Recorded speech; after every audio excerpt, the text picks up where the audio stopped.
जिथं चांगल्या विचाराची देवाणघेवाण केली जाते. बस एवढा धर्ममंडप आहे. आणि म्हणून या धर्ममंडपाला, या कीर्तनाला विशेष दर्जा दिला गेला. का?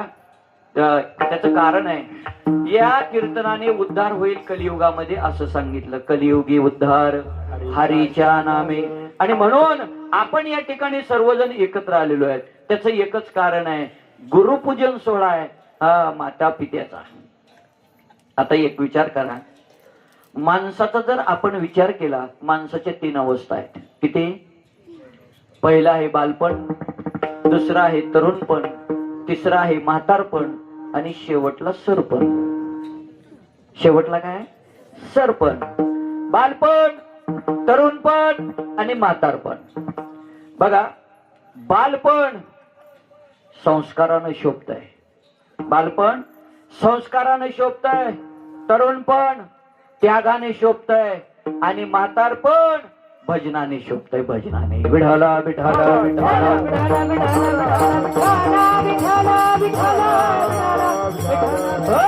बालपणी संस्कार महत्वाचे आहेत आणि ते आपल्या लेकरावर करणं गरजेचं आहे.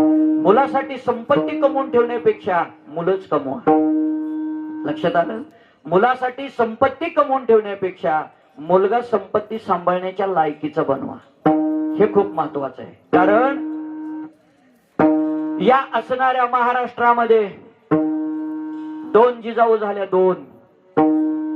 एक माझे जगद्गुरु तुकोबारायांच्या जिजाऊबाई साहेब, आणि 2 छत्रपती शिवाजी महाराजांच्या जिजाऊबाई साहेब.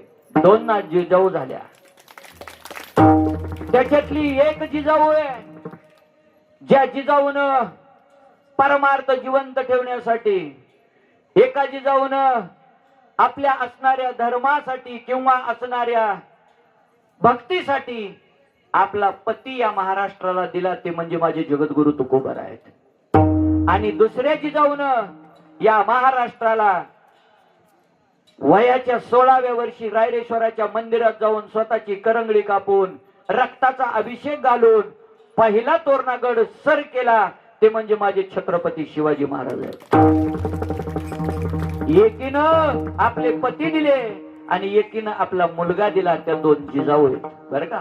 त्याचं कारण आहे, जिजाऊ आईसाहेबांच्या उदरामध्ये गर्भ वाढत होता. 7 महिन्याचा गर्भ वाढत होता.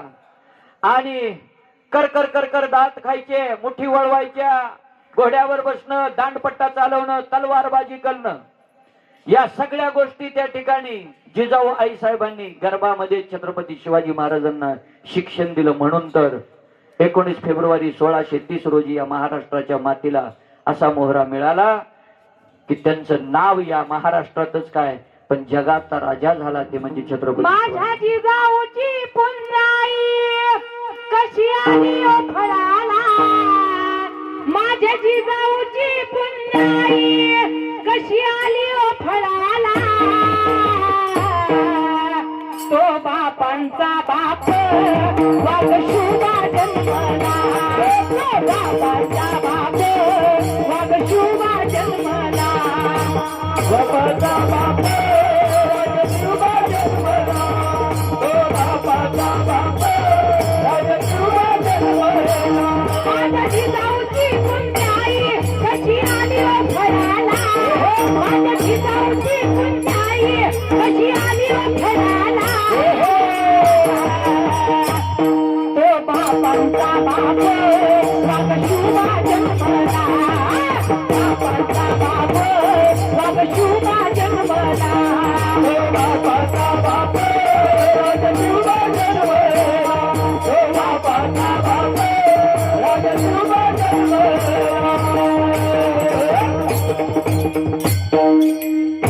छत्रपती शिवाजी महाराज. म्हणून तर आज माझ्या आई बहिणीच्या कपाळावरचं कुंकू, गळ्यातलं मंगळसूत्र, पायातलं जोडवं, दारातली तुळस आणि मंदिरावरचे कळस जर कुणामुळे शाबूत असतील तर ते छत्रपती शिवाजी महाराजांमुळे. बरेच लोक म्हणतात महाराज छत्रपती शिवाजी महाराज म्हणजे काय कीर्तनात सांगायचा मुद्दा आहे का? सांगू तुम्हाला, अरे ज्यांच्यामुळे कीर्तन शाबूत होत आहेत ते माझे छत्रपती शिवाजी महाराज आहेत. त्याच्यामुळं का नाव घेऊ नये छत्रपती शिवाजी महाराजांचं? याच्या पुढे जाऊन सांगू तुम्हाला, छत्रपती शिवाजी महाराज होते म्हणून तर आपण आज या ठिकाणी शाबूत बसतोय, उठतोय, हा कार्यक्रम करू शकतोय. नाहीतर आपल्याला एक दिवस दिल्लीला जावं लागलं असतं, परवानगी घ्यावी लागली असती. हुजूर हम कीर्तन करना चाहते हैं. मग त्यानं विचारलं असतं ये कीर्तन क्या होता है. मग आपल्याला म्हणावं लागलं असतं साइड में सब टाळकरी खड़े रहते हैं, बीच में एक महाराज खड़ा रहते हैं आणि उसे कीर्तन कहते हैं. लक्षात आलं. पण हे सगळे उपकार माझे छत्रपती शिवाजी महाराजांमुळे आहेत. ऐका, छत्रपती शिवाजी महाराज जगद्गुरु तुकोबारायच्या कीर्तनाला येऊन पुढे बसायचे आणि जगद्गुरु तुकोबाराय छत्रपती शिवाजी महाराजांना उपदेश करायचे. कंठे मिरवा तुळशी, व्रत करा एकादशी. आणि तो असणारा संदेश माझ्या छत्रपती शिवाजी महाराजांनी शिरसा वंद्य मानावा. आणि म्हणून तर छत्रपती शिवाजी महाराज म्हणजे शक्ती आहेत, जगद्गुरु तुकोबाराय म्हणजे भक्ती आहेत. जिथं भक्ती आणि शक्ती एकत्र येते तिथं क्रांती घडत असते. विढाला विढाला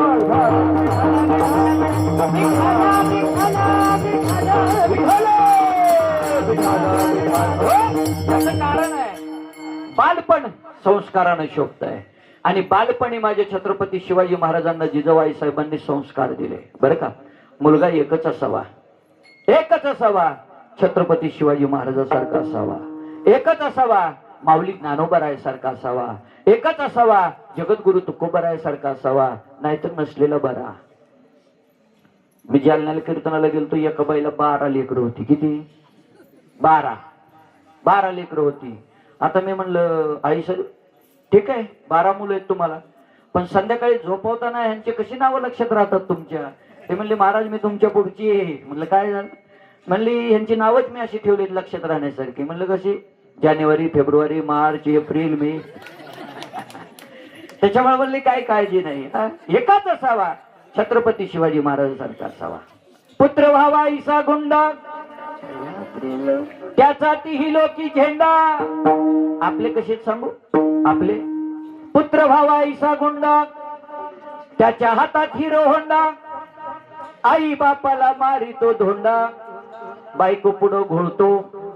तुम्ही म्हणा, मी नाही म्हणणार, मला जायचंय अजून. विढाला विढाला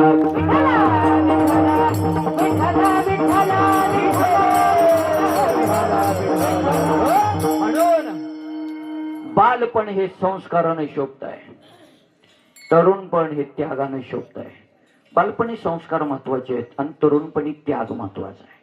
त्याग किती असावा, किती असावा त्याग. आपल्याला जर घरनं पत्नीनं डबा बांधून दिला, उद्या एकादशी म्हणले, आज दशमी, मालक तुम्ही आजच संध्याकाळी पंढरपूरला जा, उद्या दर्शन घ्या, निवांत या, काही अडचण नाही, पौर्णिमेपर्यंत राहिला तरी चालेल. पण हा बाबा आज दशमीला जातो आणि उद्या सकाळी तर परत येतो, इतका त्याग आहे आपला पंढरपूरच्या वारीचा. सांगू तुम्हाला त्याग किती असला पाहिजे. या भारत मातेसाठी 3 जवानांनी आपलं बलिदान दिलंय. कोणकोणत्या? भगतसिंग, राजगुरू आणि सुखदेव. बरोबर, हसत हसत फासावर गेले. त्याच्यातलं भगतसिंगांचं छोटस उदाहरण तुम्हाला मी देतो. जे भगतसिंग वयाच्या 5व्या वर्षी बागेमध्ये जायचे, फुलं तोडून आईजवळ आणून द्यायचे. आईनं काही फुलं देवाला व्हायची आणि काही फुलं टाकून द्यायची.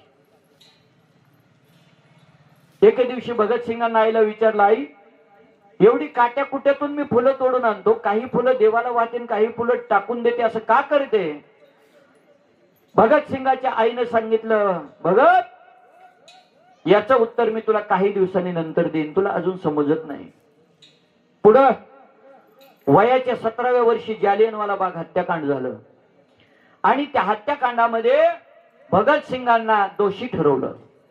भगतसिंगांची रवानगी जेलमध्ये करण्यात आली. पण भगतसिंगांच्या जीवनात नियम होता बघा. नियम असला पाहिजे जीवनामध्ये. कुठलाही नियम करा पण नियम पाहिजे.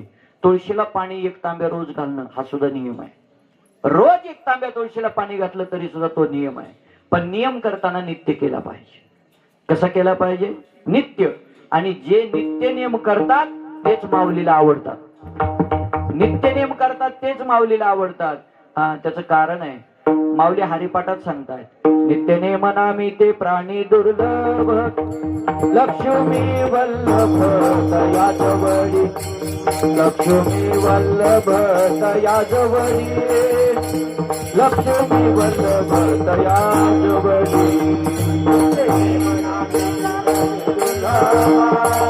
लक्ष्मी वल्लभ लक्ष्मी वल्लभ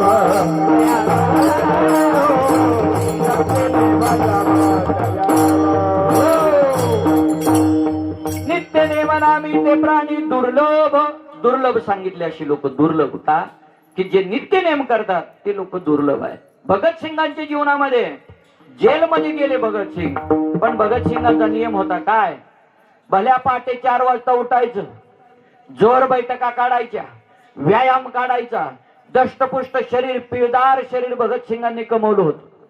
आणि रोज त्यांचा नियम होता, जरी जेलमध्ये होते तरी रोज जोर बैठका काढायच्या, व्यायाम काढायचा, अंगातून घाम काढायचा. बघता बघता केस बोर्डावर आली आणि केस बोर्डावर आल्यानंतर न्यायाधीशाच्या समोर भगतसिंगांना कठडीमध्ये उभा केलं आणि भगतसिंगांना त्याच दिवशी न्यायालयाने फाशीची शिक्षा सुनावली.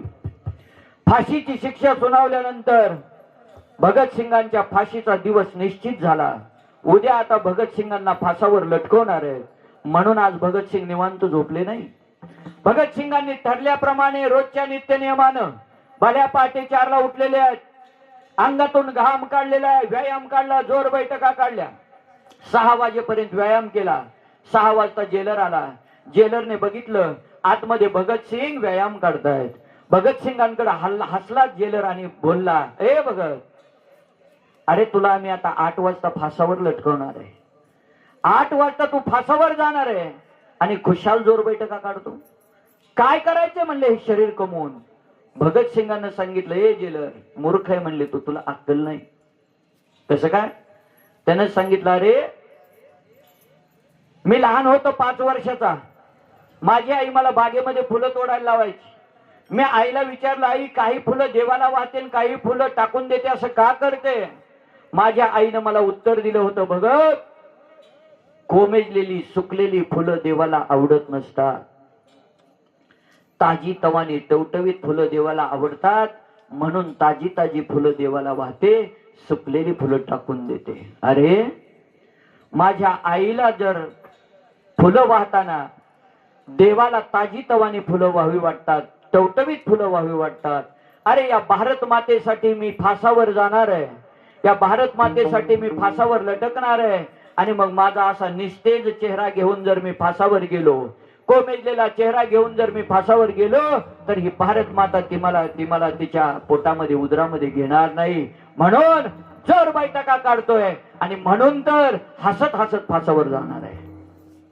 याचं कारण आहे ज्या दिवशी भगतसिंगांना फासावर लटकवलं, भगतसिंगांचं वय 23 वर्ष 6 महिने आणि 18 दिवसाचं आहे. म्हणजे तरुणपणी भगतसिंगांनी स्वतःचा त्याग केला आणि भारत मातेसाठी आपला प्राण अर्पण केला. विठ्ठल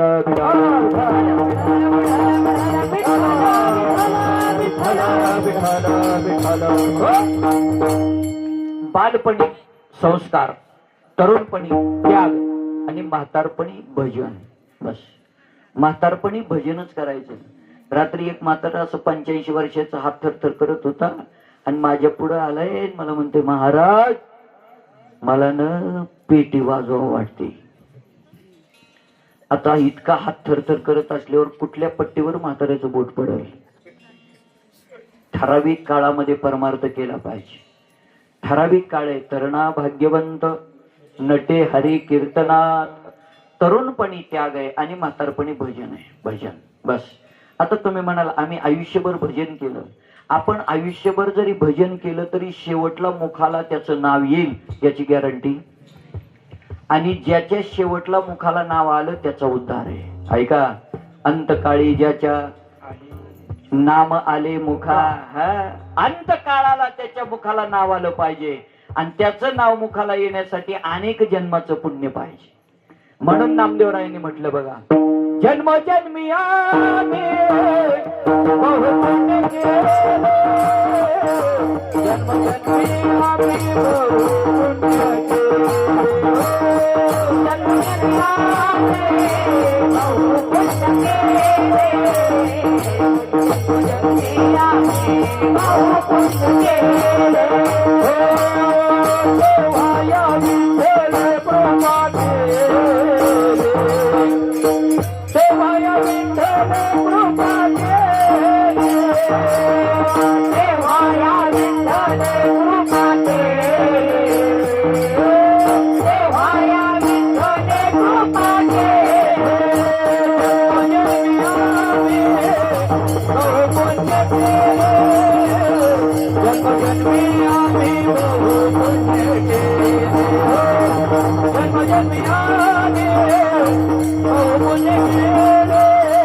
जन्मजन्मी आम्ही पुण्य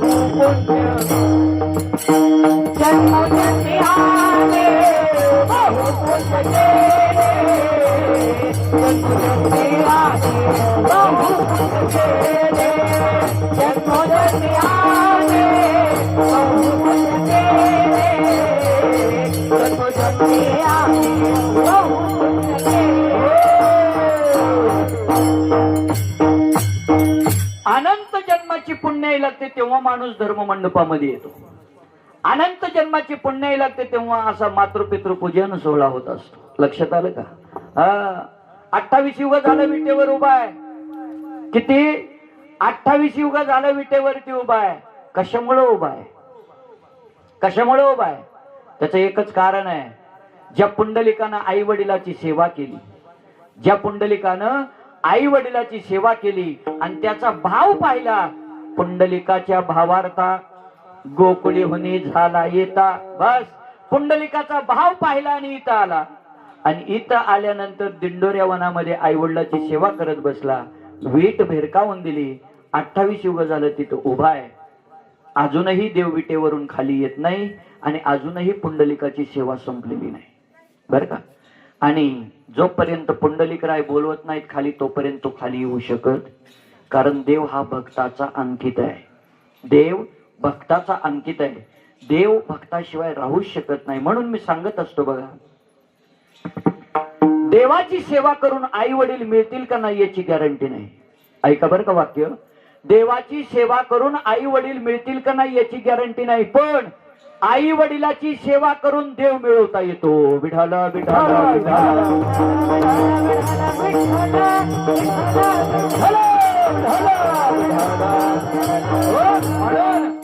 म्हणून तर 28 युग झालं तो उभा आहे. याच्या पुढे जाऊन सांगू, 8 पिढ्याचा परमार्थ आहे म्हणून जगद्गुरु तुकोबाराय सारखा मोहरा जन्माला आला. किती पिढ्याचा आहे? 8 पिढ्याचा परमार्थ आहे. 8 पिढ्याचा. म्हणून तरी सुद्धा जगद्गुरु तुकोबारायला समाजानं सोडलं नाही. जगद्गुरु तुकोबाराय सोडा, माऊली ज्ञानोबारायला सोडलं नाही, नाथ बाबाला सोडलं नाही, समाजानं कधीच कुणाला सोडलं नाही. लक्षात आलं का तुमच्या? समाज त्याही वेळेस नावं ठेवत होता आणि समाज आज सुद्धा नावं ठेवतो. बरं, मी आता कीर्तनाला निघाल्यावर 2-4 पोरं आमच्या गावातलीच पुढे आली गाडीच्या जवळ आणि मी काच खाली केला तर मला विचारलं, काय महाराज कुठे आज खेळ? कीर्तन खेळ आहे? एका एकाच्या आयुष्याचा खेळ झाला तरी ते आमचा खेळ म्हणतात. लक्षात आलं तुमच्या? तेव्हाही लोक त्रास देत होते, लोक आज सुद्धा त्रास देतात. याच्या पुढे सांगू तुम्हाला, जगद्गुरु तुकोबारायला कमी त्रास झाला नाही. किती त्रास झाला? किती त्रास झाला? महाराज मंबाजी बुवानं काठीनं बदललं. एके दिवशीचा प्रसंग आहे. शिवबा कासाराच्या पत्नीनं तर उकळतं पाणी अंगावरती टाकलं. काय म्हणलं असेल जीव महाराज? जळे माझी काय लागला बनवा, जळे माझी काय लागला बनवा, जळे माझी काय लागला बनवा, जळे माझी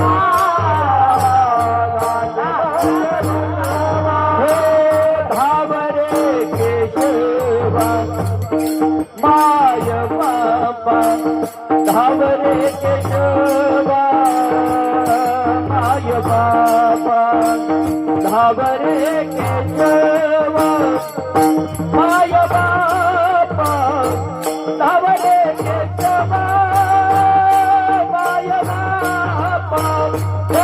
माझी काया लागला बनवा जर माझी काया लागला बनवा जर माझी काया लागला बनवा जर माझी काया लागला बनवा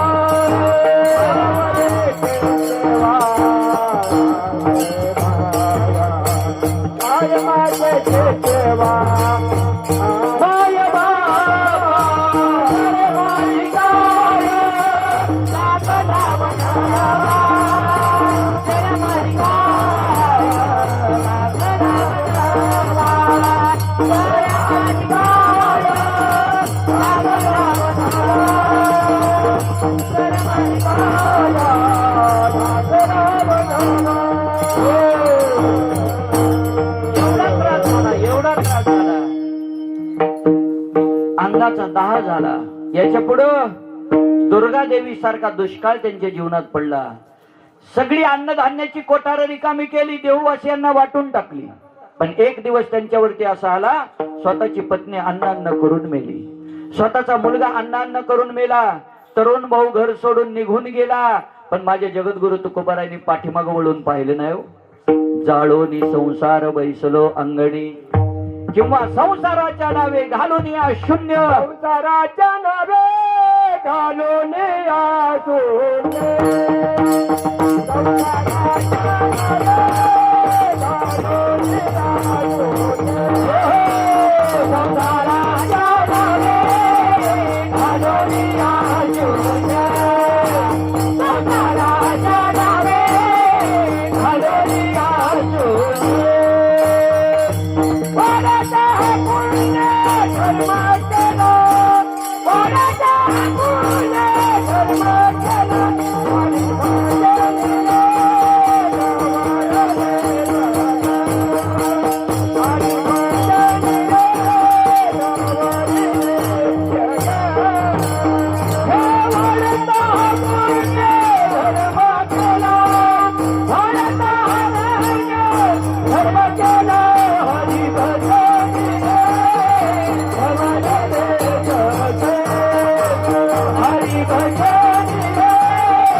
ढवळीले जग चुकविला लाग कळी काळाचा.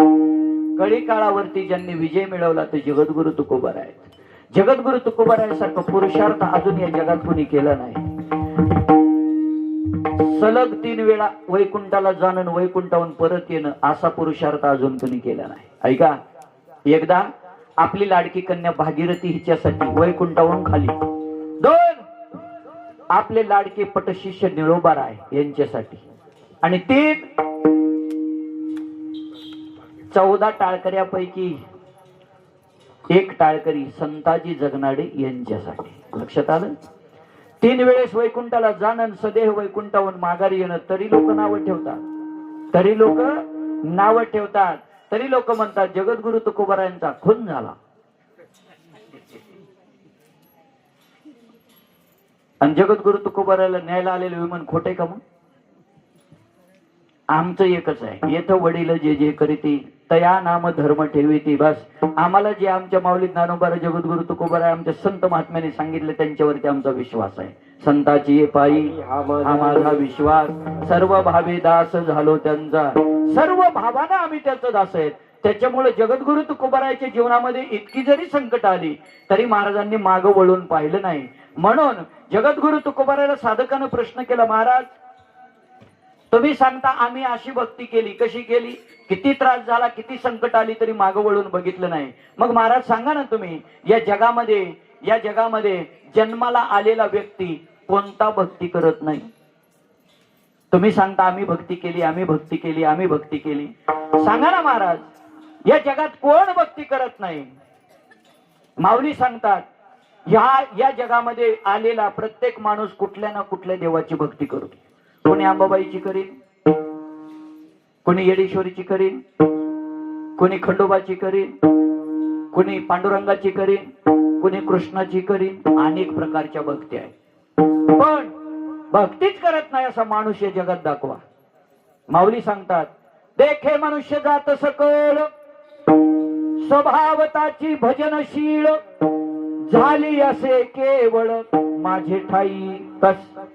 देखे मनुष्य जात सकळ, सगळी मनुष्य जात या ठिकाणी भजन करते.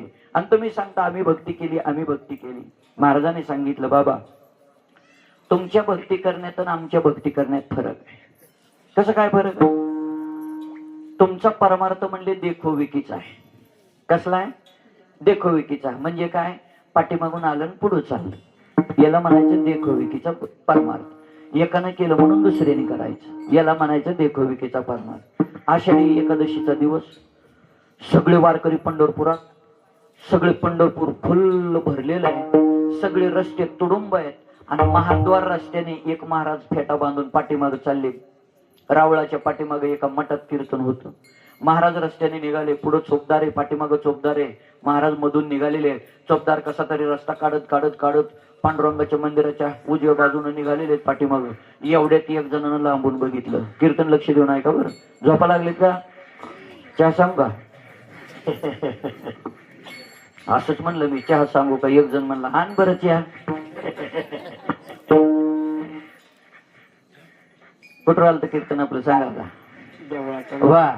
मंदिराच्या उजव्या बाजूने महाराज निघालेले, पुढे चोपदार आहे, पाठीमागे चोपदार आहे, मध्ये महाराज निघालेले. एवढ्यात एक जणांना लांबून बघितलं आणि बघितल्या बघितल्या त्याच्या मनात इच्छा निर्माण झाली, चला महाराज दिसतेत, पाया पडाव. पांडुरंगाच्या मंदिरा पुढे उभा आहे. अरे पांडुरंगाच्या पाया पडणं, महाराजाच्या कशाला आता पाया पडतो? पण त्याची इच्छा झाली, तो तिथून वाट काढत काढत आला आणि महाराजाच्या चरणावर नतमस्तक झाला. त्यानं पाया पडलेलं बघितलं. दोघं चौघांनी इकडल्या बाजूला होती, दोघं चौघ जण त्यांनी बघितलं. ते दोघं चौघ लगेच आले की तेही पाया पडले.